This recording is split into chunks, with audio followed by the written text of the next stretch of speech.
เกิดขึ้นในเวลานั้นการจะเกิดขึ้นปรากฏการณ์ดวงอาทิตย์ขึ้นทางทิศตะวันออกนั่นคือเรื่องอาลามัดใหญ่ที่สุดซึ่งวันกิยามะห์จริงๆก็คือการเป่าสั่งการเป่าแตะจากมาลาอิกะฮ์อิสรอฟีลครั้งแรกนั่นคือซึ่งจริงๆเพราะในวันการเป่าแตะของอิสรอฟีลทุกชีวิตมีจะคงตายหมด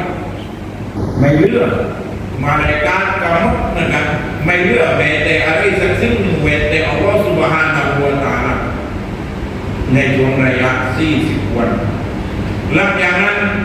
แต่ของอิสราเอลก็จะต้องถูกเอาเป็นครั้งที่สองครั้งที่สองนี้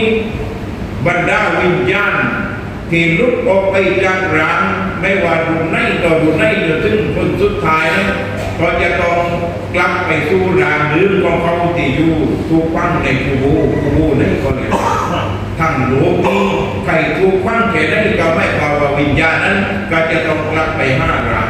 ที่ถูกฝัง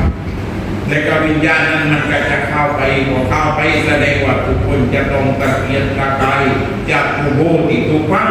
และก็ไปสู่ถุงมาชักดำเนินการในแต่ละขั้นตอนนี่เหตุการณ์ของวันกิยามะห์ขอสังเกต